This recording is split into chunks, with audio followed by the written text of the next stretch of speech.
Discussing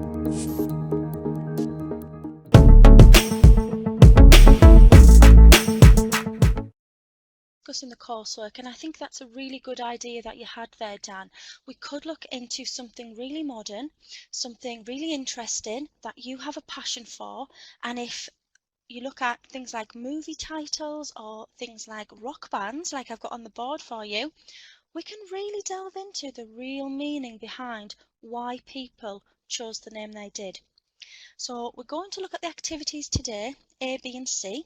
We're still working on appropriate methods of language analysis and associated terminology because, as you know, brilliant exam practice, and you can add it to your coursework. It's just really good to get into the habit of using this. So section A, guys, question A. Identify 3 semantic or lexical effects typically in rock band names. I'm going to use the grid I've got there. Describe each one using accurate terminology. I would like to put you in groups for this, so semantic effects. I think I will choose Naomi and Andrew. Are you okay to discuss semantic effects of any of the names on the board?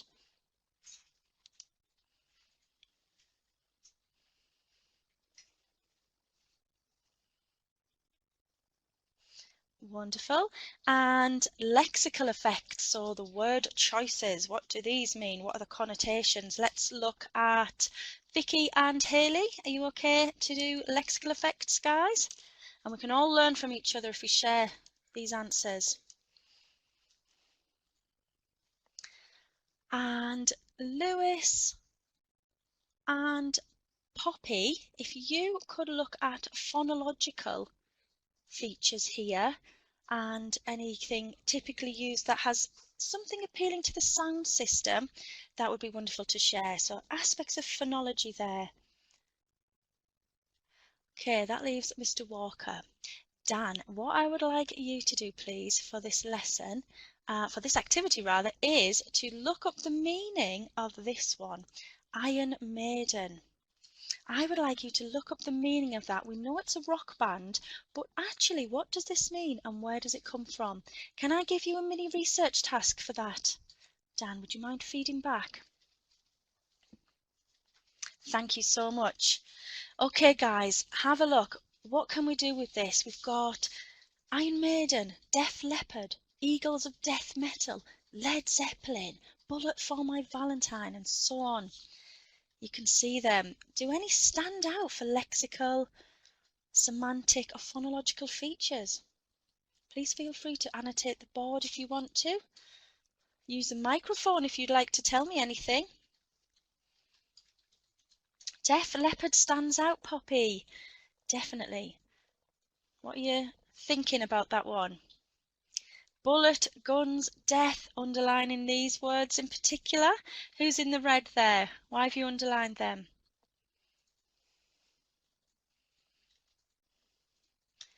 The in Guns and Roses. That's an interesting feature. What does it mean? Black in Black Sabbath. There's all sorts going on here. Yes, you can, Poppy, certainly.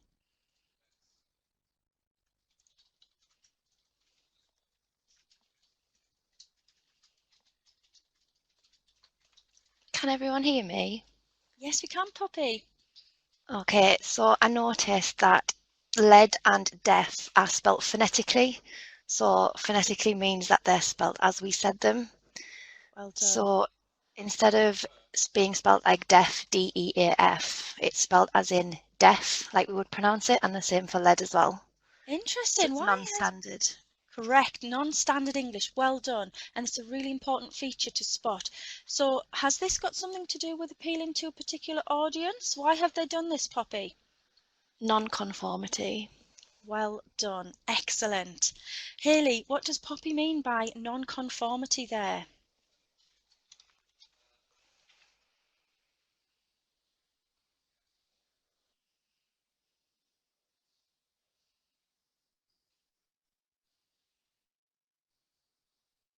That was an excellent response, Poppy, thank you. They don't agree to stereotypical norms and will go against the regular. It's too uncool to spell things properly when you're in a rock band. Exactly. And this is the audience they're appealing to. Foo Fighters could be semantic, Andrew. In what way, though? Please tell me. Naomi, the words bullet, guns and death all sound really violent and angry. Okay, so are we talking about keeping up some kind of reputation here? Bullet for my Valentine. It sounds quite contradictory to me. Yes, it's like the music they produce. Okay, this like violent heavy metal feel to it. So we've got to have the name of the band associating with the genre that it's in. Am I right, guys? Is that what's happening here?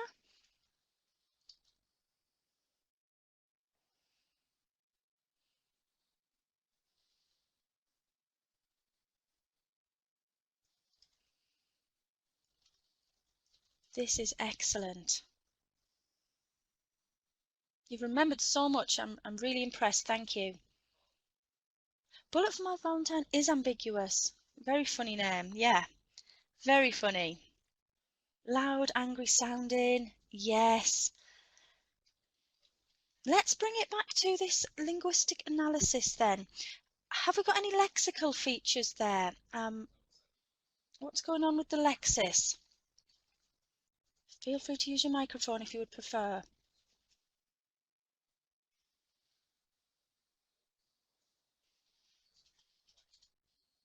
Wolf connotations of being a predator. I saw that on the board. That's excellent. Hayley, were you in the blue pen on the board? Wonderful. Wolf.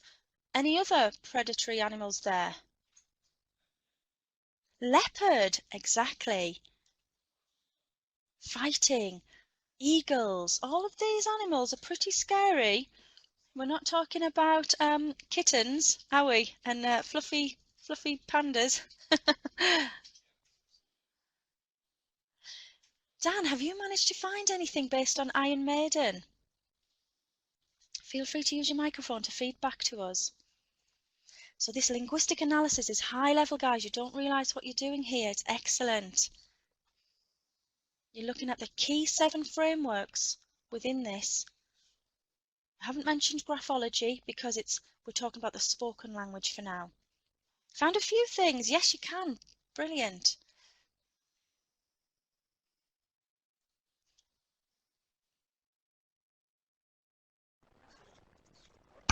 Hi, can everybody hear me?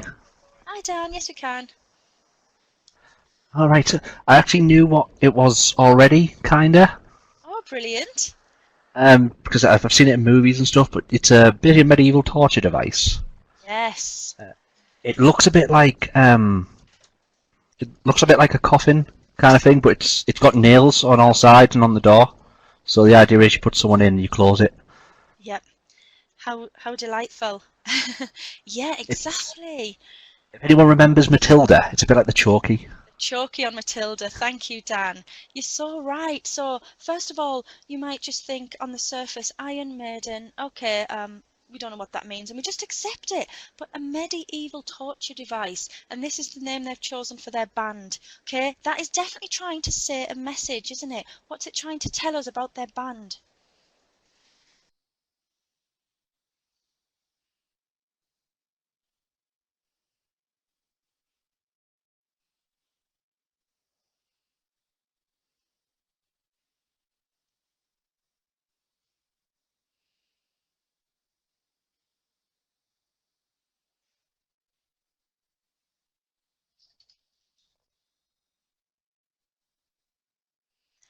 Lewis, did you notice any alliteration or any assonance in any of the names there? Can you point them out if you did?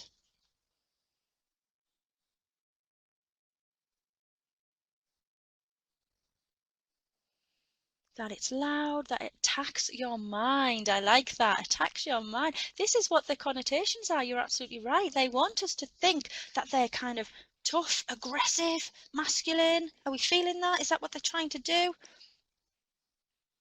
So Poppy said it's ambiguous because they're saying on the one hand their music is a form of torture, which is odd. Then they could be also conforming to the rebellious stereotype. I see what you're saying there, Poppy. Very clever. Yeah. Are they telling us it would be torture to listen to their music? They're open to the idea of violence and want people to fear them almost, and that it's taboo. Very good. Excellent work. So can you imagine if you have your coursework on a project of something so simplistic like this, and all of the things that you could do with this? You can do so much when you look at the key frameworks: phonology, graphology, lexical, semantic, discourse. You can look at all sorts of things with this. So many features come to light, connotations, and you found so many in such a short time.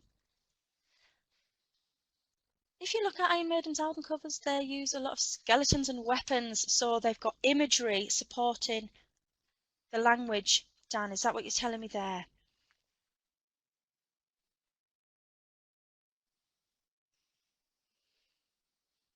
Black Sabbath. Who highlighted Black Sabbath in yellow, please?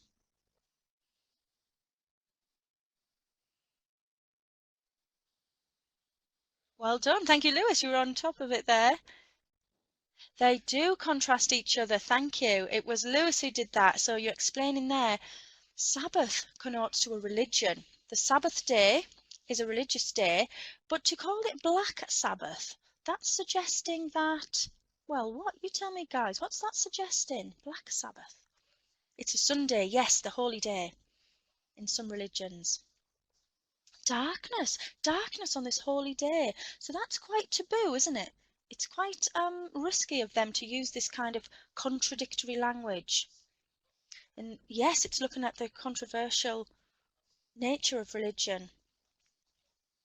Well done. These are great themes you're picking up here, guys. Good context. Very bold of them. Exactly, Dan. Very good point there. Very good. What I would like you to do for the rest of the session is think of some ways in which you can apply what we've done here to your coursework. It's got to be an analysis of language. We've got to use these features carefully. We can't just talk about context too much, although, as you know, AO3 does link to context, but AO1 apply appropriate methods. So I want you to think of all of the different things we can do. For example, mine today, the language of band names. For the rest of the session, I'd like you to come up with a list, guys, and we'll talk through them together. So does anyone have any questions on that?